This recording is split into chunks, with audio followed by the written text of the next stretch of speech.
While playing with Abyss gear, I've decided to do a particular test. What is better, defense or damage reduction? So I've matched Fortification level 3 times 10 versus Aegis level 3 times 10. We are going to test both of these setups against normal enemies by getting hit with their normal attack and by getting hit against an elemental attack. Then we are also going to conduct a test against the boss. Boss is going to hit us with two different types of attack just to see what happens. Before going Aegis or Fortification test, we are going to do a no defense test, meaning if I unequip everything and just go into these fights with very little defense. Let's see how much these Skull Knights and the Ice Elemental Wraith can do to us with one regular attack without any proper defense. The only thing that we have is about 30 defense and Ice Resistance level 5 in this case.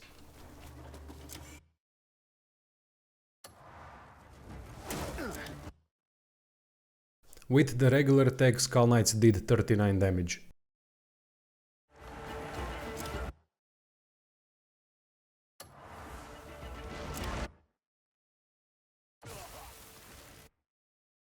Skull Knights with the Ice Projectile do about 56 to 57 damage. Now let's see what happens with 10 Fortification level 3 slotted. That means plus 90 defense.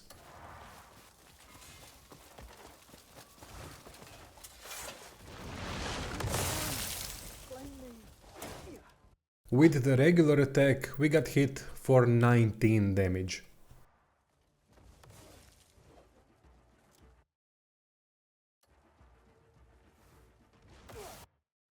With Ice Projectiles, we got hit for 28 damage with the first one and 33 damage with the second one. So let's call it about 30 damage overall. Now we're going to do the same tests but with damage reduction.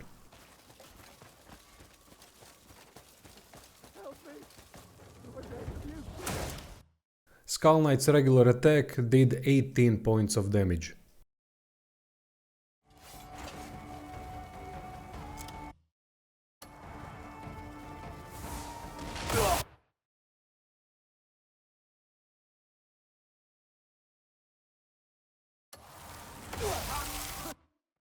Ice Projectiles hit for flat 25 damage, both of them. These are the results against normal enemies. In the brackets is the amount of defense that I had with each test. The only noticeable difference between high defense and damage reduction is with the Ice Projectile.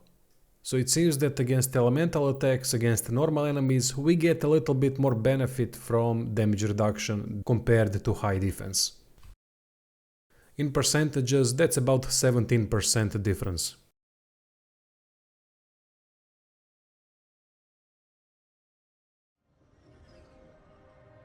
Now let's see how we perform against a boss.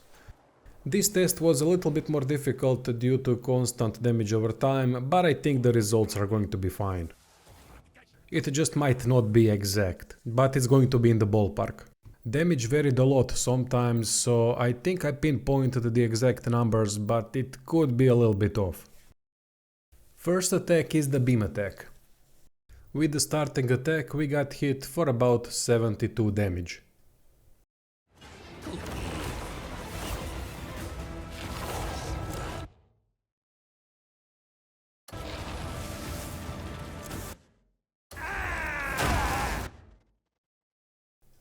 With this nasty attack we got hit for about 500 damage.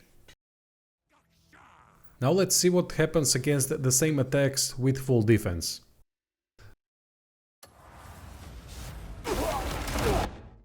First attack hit us for about the same. It was about 77, but we could have been also hit with 1 damage over time. So I would say the same as with no defense.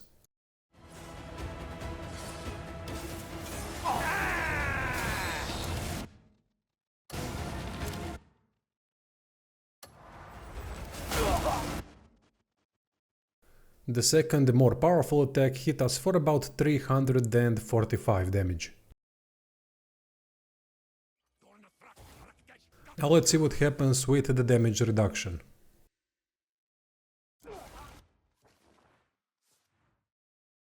With the damage reduction, the first attack hit us for about 50 damage.